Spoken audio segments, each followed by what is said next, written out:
Assalamualaikum waalaikumsalam warahmatullah. Ustaz, bagaimana sikap makmum mengenai kunut subuh jika imam melakukannya?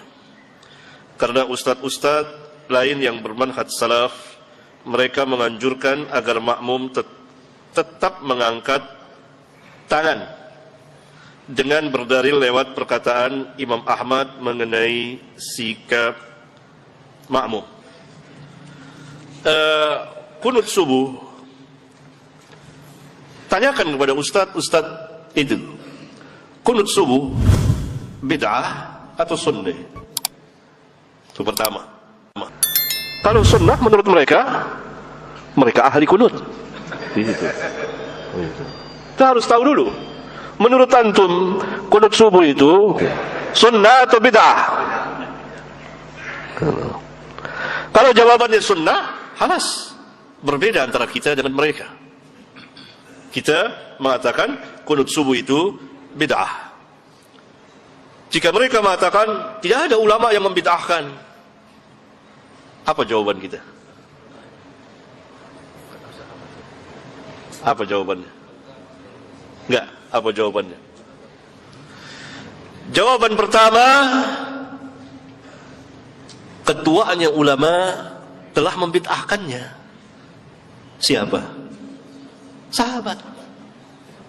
Ya bunayya, hai anakku, itu muhdats. Hai anakku, itu bid'ah. Kalau Syafi'i, Malik, Ahmad, Abu Hanifah dan lain-lain ulama tidak membid'ahkannya, misalnya, maka ada sahabat yang membid'ahkannya. Cukup bagi kita sahabat. Tentu lebih mulia sahabat dari mulia sahabat, langsung mengatakan bid'ah. Ya. Nah, kalau jawabannya bid'ah atau jawabannya tidak sunnah, tegaskan apa yang Ustadz maksudkan dengan tidak sunnah. Jawabannya itu tentang salaf mari itu Ustadz. Karena mereka dibina atas dasar taklid, maka dia cari jalan ke sana, nengok sana, nengok sini, nengok sana. Maksudnya cari ilmu. Kan suka begitu, jangan bilang bid'ah, tidak sunnah saja. Tanya, apa yang dimaksud dengan tidak sunnah? Dan yang menjadi lawan tidak sunnah itu apa?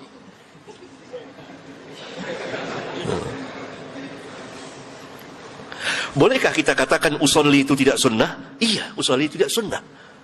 Boleh nggak kita katakan usolli itu bid'ah? Iya, boleh bid'ah. Berarti sama dong. Sahih.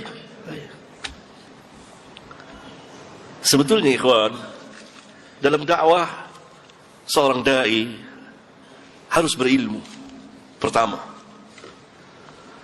dan harus yakin dengan ilmunya, dan betul-betul membahas ilmiah, pembahasan ilmiah, dan harus memiliki syaja'ah, keberanian.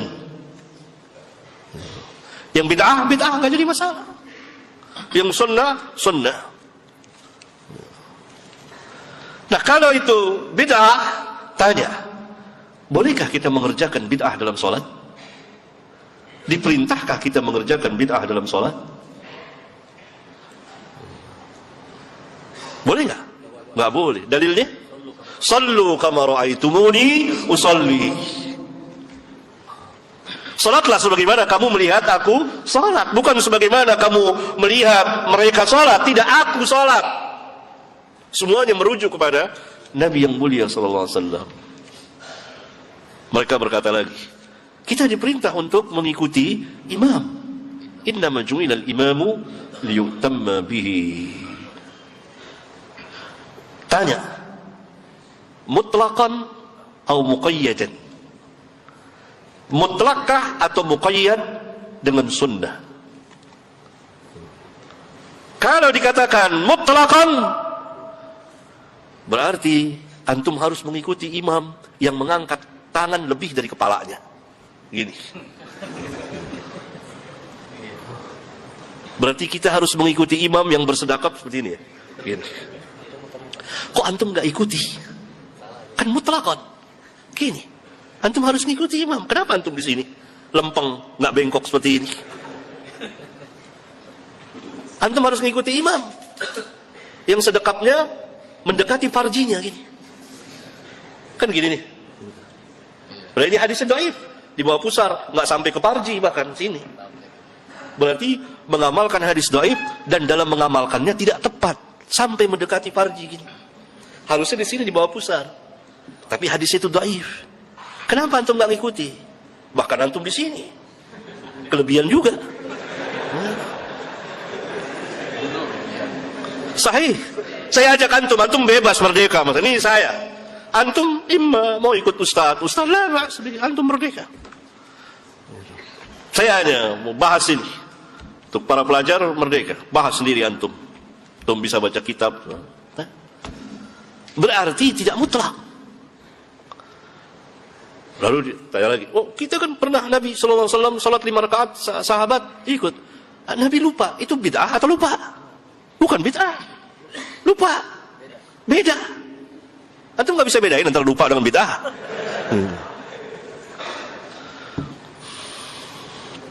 Paham ya?